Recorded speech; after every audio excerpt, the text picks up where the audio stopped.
Ezekiel പ്രവാചകന്റെ പുസ്തകത്തിൽ നിന്നുള്ള വായന 46-ാം അധ്യായം 1 മുതൽ 24 വരെയുള്ള തിരുവചനങ്ങൾ. രാജാവും തിരുനാളുകളും.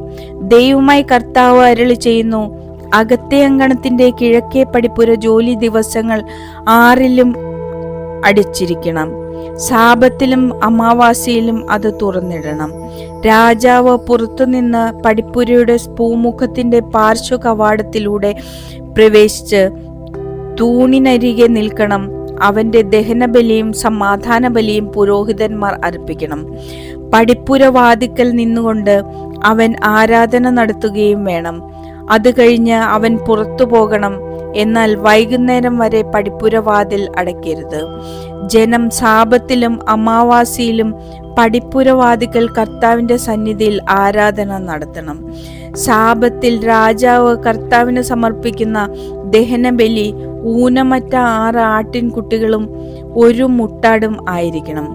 ധാന്യബലിയായി മുട്ടാടിനോടൊപ്പം 1 ഏഫായും കുഞ്ഞാടുകളോടൊപ്പം തന്റെ കഴിവ് പോലെയും ഓരോ ഏഫായ്ക്കും ഓരോ ഹിൻ എണ്ണയും അവൻ നൽകണം.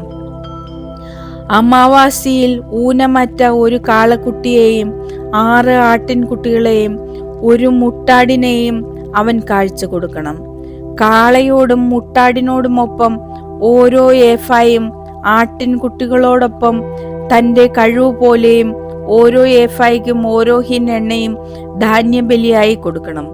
രാജാവ് പടിപ്പുരയുടെ പൂമുഖത്തിലെ പാർശ്വ കവാടത്തിലൂടെ പ്രവേശിക്കുകയും ആ വഴിയിലൂടെ തന്നെ പുറത്തു പോവുകയും വേണം. നിശ്ചിത തിരുനാളുകളിൽ ദേശത്തെ ജനം കർത്താവിന്റെ സന്നിധിയിൽ ആരാധനയ്ക്കായി വരുമ്പോൾ വടക്കേ പടിപ്പുരയിലൂടെ പ്രവേശിക്കുന്നവൻ തെക്കേ പടിപ്പുരയിലൂടെയും തെക്കേതിലൂടെ പ്രവേശിക്കുന്നവൻ വടക്കേതിലൂടെയും പുറത്തു പോകണം. താൻ പ്രവേശിച്ച പടിപ്പുരയിലൂടെ തിരികെ പോകാതെ അവനെതിരെയുള്ളതിലൂടെ വേണം പുറത്തു പോകാൻ.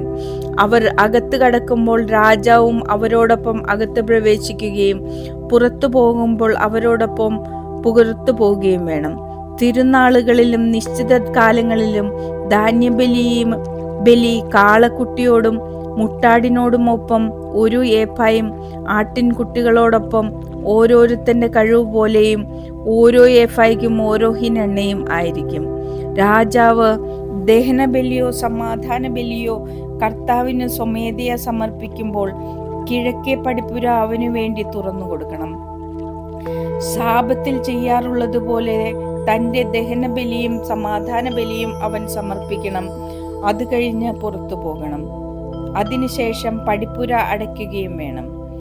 അവൻ ദഹനബലിക്കായി 1 വയസ്സുള്ള ഊനമറ്റ ഓരോ ആട്ടിൻകുട്ടിയെ ദിവസേന കർത്താവിന് കൊടുക്കണം. ഓരോ പ്രഭാതത്തിലും അവൻ അങ്ങനെ ചെയ്യട്ടെ.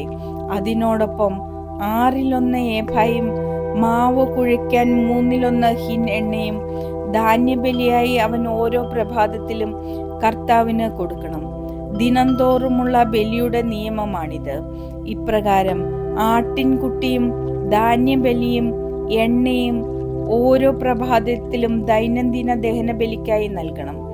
ദൈവമായി കർത്താവ് അരുളി ചെയ്യുന്നു, രാജാവ് തന്റെ പുത്രന്മാരിൽ ആർക്കെങ്കിലും തന്റെ പൈതൃകാവകാശത്തിൽ നിന്ന് 1 സമ്മാനം കൊടുത്താൽ അത് അവൻ്റെതായിരിക്കും.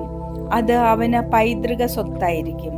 അവൻ തന്റെ പുതുസ്വത്തിൽ നിന്ന് തന്റെ ദാസന്മാരിൽ ഒരുവന് 1 സമ്മാനം കൊടുത്താൽ വിമോചന വർഷം വരെ അത് അവൻ്റെതായിരിക്കും. അതിനുശേഷം അത് തിരികെ കൊടുക്കണം. രാജാവിന്റെ പുതുസ്വത്തിൽ നിന്നുള്ള സമ്മാനം അവന്റെ പുത്രന്മാർക്ക് മാത്രമുള്ളതാണ്. ജനത്തെ അവരുടെ സ്വത്തിൽ നിന്ന് ബലം പ്രയോഗിച്ച് പുറത്താക്കി രാജാവ് അവരുടെ പൈതൃകാവകാശം കൈവശപ്പെടുത്താൻ പാടില്ല. സ്വന്തം സ്വത്തിൽ നിന്നാണ് അവൻ മക്കൾക്ക് പൈതൃകാവകാശം നൽകേണ്ടത്. അങ്ങനെയാവുമ്പോൾ എൻ്റെ ജനത്തിന്റെ സ്വത്ത് അവർക്ക് നഷ്ടപ്പെടുകയില്ല. അതിനുശേഷം അവൻ എന്നെ പടിപ്പുരയുടെ പാർശ്വ കവാടത്തിലൂടെ പുരോഹിതന്മാരുടെ വിശുദ്ധ മുറികളുടെ വടക്കേ നിരയിലേക്ക് കൊണ്ടുവന്നു. അവയുടെ ഏറ്റവും പടിഞ്ഞാറേ അറ്റത്ത് ഞാൻ ഒരു സ്ഥലം കണ്ടു.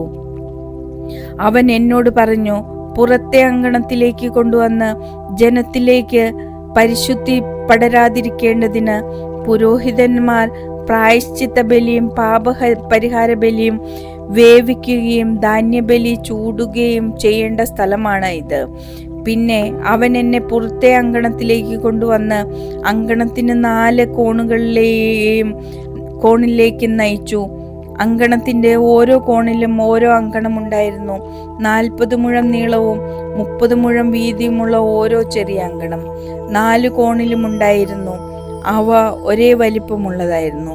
4 അങ്കണങ്ങളുടെയും ഉൾവശത്ത് ചുറ്റിലും കൽഭിത്തി കെട്ടിയിരുന്നു. അതിന്റെ ചുവട്ടിൽ ചുറ്റും അടുപ്പുകൾ ഉണ്ടായിരുന്നു. അപ്പോൾ അവൻ എന്നോട് പറഞ്ഞു, ദേവാലയത്തിൽ ശുശ്രൂഷിക്കുന്നവർ ജനത്തിന്റെ ബലിവസ്തുക്കൾ വേവിക്കുന്ന സ്ഥലമാണിത്.